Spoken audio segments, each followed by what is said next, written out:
Hello everyone, I'm Alex from DC Energy Consulting. Today I wanted to go over whether or not LADWP is subject to net metering 3.0 and just to go over net metering 3.0 in general, just for everyone to understand what that even means.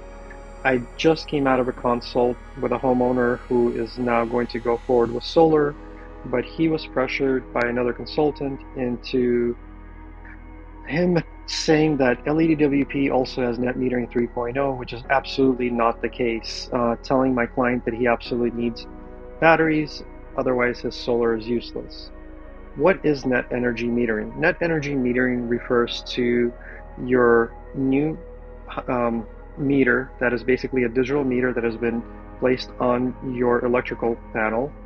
What happens when solar is placed on your roof? It produces energy which is then sent to that meter and back out to the utility company for a credit.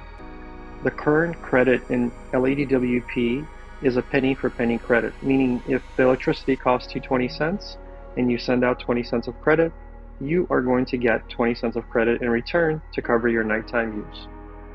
What has happened in net metering 3.0 is those credits have been reduced. So if you were to be sending out 20 cents of credits, you are now getting about 1 to 5 cents back. However, that being said, LADWP is currently not affected by this in any way, shape, or form. So LADWP, Department of Water and Power, does not have a net metering 3.0 policy, which went into effect in April 2023. It only applies to the customers in investor-owned utilities in California, such as PG&E, SCE, San Diego Gas and Electric. So not only is LADWP not affected, Glendale is not affected, along with Burbank and Riverside, if I'm not mistaken. So a lot of what this has to do with is something called the duck curve, which I do not have a slide on, but I will add it to the video. The duck curve basically shows that we are overproducing solar energy during the day and we're sending it out and there's nowhere for it to store. And so what happens is, you can see on this graph, solar production is at its best between mornings and the afternoon. Now, solar does not produce at night or in the early mornings. So what happens if that solar is overproduced? It would normally be sent back to the utility company, back to the grid for storage. Currently, LADWP, Edison, and all the other companies don't want to store that energy. So what we have done in net metering 3.0 locations is they've been added batteries in order to store that energy so they can cover their nighttime uses and not lose those credits. However, in LADWP, you're still currently able to send the credits back and get a penny for penny credit, meaning you're not subject to the 3.0 rules, meaning if you do decide to get solar, currently you will still be in net metering 2.0 regulations. However, these laws will change eventually. So if you are thinking about going solar in LADWP, now would be a great time. At DC Energy Consulting, we will consult you with a pressure-free, hassle-free approach. We'll explain to you what works for your house. And as you can see, electric rates are just going up year after year. The top three in the last 3 years have gone up 60, 20, and 54%. And SCE is literally going up 10%. As you can see, it's on their notice that's been sent out to everyone. What we do as a consulting firm, as opposed to us having to work for one company and us having to push one product or brand on you, I personally worked at Sunrun, SunPower, and we were always kind of, they're the best and we have to sell their stuff, but they're limited in what they have. So traditionally, homeowners would go to 2 or 3 different, companies, QCell, Sunrun, and they would get maybe financing only from what Sunrun had or only what QCell had. And so what we decided to do at DC Energy is kind of break that approach.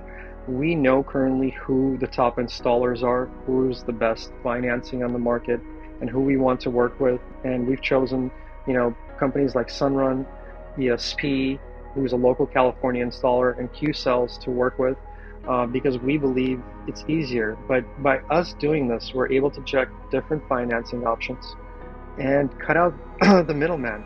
If you right now were to go to Sunrun Direct, you've seen them at Costco. If you call Sunrun, you're basically going to pay Sunrun, who spends millions of dollars on advertising, you're going to pay that overhead. You're going to pay for that employee standing at Costco. And what we do at DC Energy is we literally cut out the middleman and bring the same Sunrun financing to you, except we do it through our preferred installer, which is ESP. If you actually go through Sunrun Direct, they are probably going to sub out and subcontract the work out to energy service partners anyways to have them install it. So when you go direct to us, we are going to provide all these different financing options and see which one is going to work best for you. Everyone's different. Not everyone needs a battery, not everyone needs a lot of solar panels, and not everyone needs a loan or a lease. So everyone's different, and we're here to listen to what the client's needs are, what the homeowner is looking for, advise you, give you a proposal, and give you some time to decide. We're not here with a pressure sign same day approach. We're going to let you shop and make sure that you get the best quality service, work, and price when it comes down to solar. And as you can see, ESP is over 18,000 installs in California, over 1,500 five-star reviews. And when it comes to Q cells, they are rated the #1 solar panel in the industry currently over Maxion and REC even. So if any of this sounds good to you, please reach out to DC Energy Consulting at dcenergyconsulting.com, and we would love to help you. But long story short, there's absolutely no net metering 3 in LADWP. It is still net metering 2.0. Thank you so much and have a great day.